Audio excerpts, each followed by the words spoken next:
Bonjour à tous, bienvenue sur les parcelles expérimentales du Centre technique de l'Olivier au Mazda Sport. Pour ce dernier bulletin vidéo Olive de la saison, on vous propose, avec mes collègues de la Société Canal de Provence et de BRL Exploitation, de vous faire un bilan de la saison climatique 2022.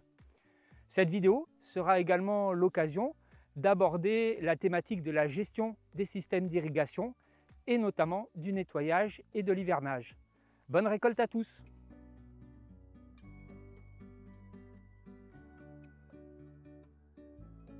Sur la région Occitanie, on est parti sur des sols qui à peu près étaient pleins. Mais à partir du mois d'avril, on a eu une sécheresse qui s'est prolongée et accumulée jusqu'à mi-juillet à peu près, où dans certaines zones il a plu et il a replu ensuite à peu près tous les mois jusqu'en septembre où on a eu des pluviométries assez importantes, mais à chaque fois sur le Gard et l'Hérault. Donc en fait la partie sud-Hérault et Aude a été systématiquement sèche en fait tout le long de la campagne. Et en parallèle de ça, on a eu des températures très élevées et très précocement, qui ont eu à la fois un impact sur le déroulement de la végétation qui était un peu plus rapide que d'habitude, et aussi sur les consommations qui ont été très nettement au-dessus des normales.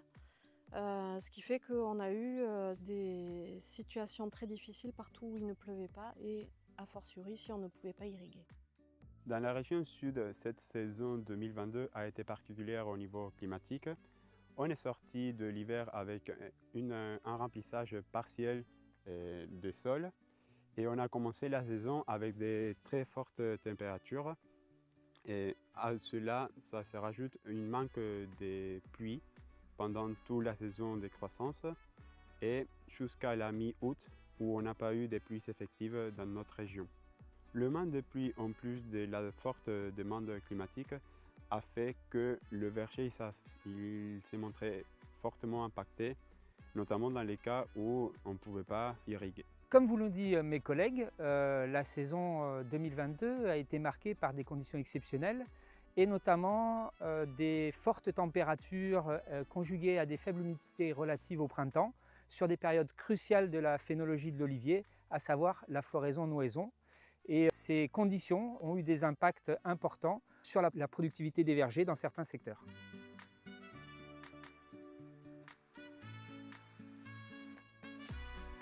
Alors sur micro-jet comme sur goutte à goutte, on procède régulièrement à des purges de façon à retirer tout ce qui s'est déposé dans les rampes au fur et à mesure des irrigations passées. Donc pour ça, on va déclencher l'irrigation sur la parcelle et on ouvre la purge. Il ne faut pas ouvrir trop de rampes à la fois pour éviter que la pression chute. Il faut qu'on ait suffisamment de pression pour pouvoir chasser les particules qui se sont déposées dans les rampes. Et on attend que l'eau redevienne claire pour refermer la rampe.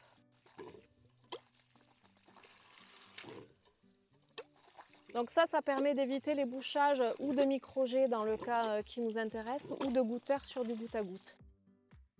Comme vous pouvez le voir, on est sur une parcelle de PG, mais en fin pratique, c'est la même chose, la même technique qu'on doit faire, que c'est la purge des lignes de goutte à goutte. C'est encore plus important quand on est sur des gouttes à goutte que sur de la micro-aspersion. Et le principe, c'est le même, c'est ouvrir les fins des lignes et purger jusqu'à ce que l'eau devienne claire.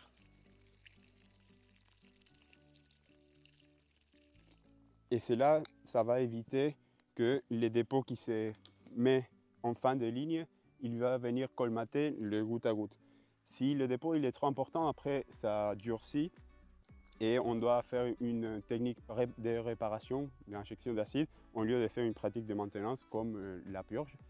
Une autre chose importante, comme Maider l'a souligné, c'est de ne pas tout ouvrir beaucoup de lignes de goutte à goutte en même temps parce qu'on doit garder une vitesse d'eau pour pouvoir faire une purge effective.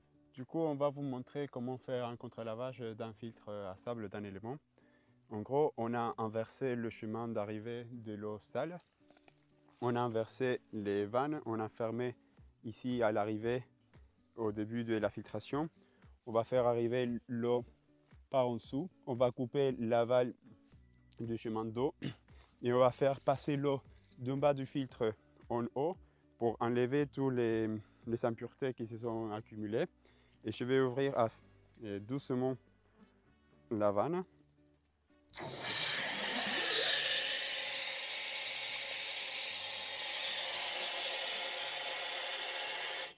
Jusqu'à ce que l'eau elle soit claire. Sur cette installation en aval du filtre à sable, on a aussi un petit filtre ami qu'il faut laver également. Donc pour ça, on va couper la vanne qui est en amont pour fermer l'arrivée d'eau, purger le filtre, démonter la partie supérieure pour pouvoir retirer la partie qui contient les lamelles et aller la laver au jet à pression. Une fois que tout a été purgé, nettoyé, voilà, ce qui reste à faire, c'est mettre le système, notamment les vannes, hors gel. C'est-à-dire qu'il faut faire chuter la pression dans le réseau pour éviter qu'en cas de gel, la glace, en se dilatant, en prenant de la place, abîme les vannes. Donc il faut fermer les arrivées d'eau et purger le système là où c'est prévu. Merci à tous ceux qui ont suivi ces bulletins irrigation. On vous dit à l'année prochaine et on vous souhaite à tous une bonne récolte. À bientôt.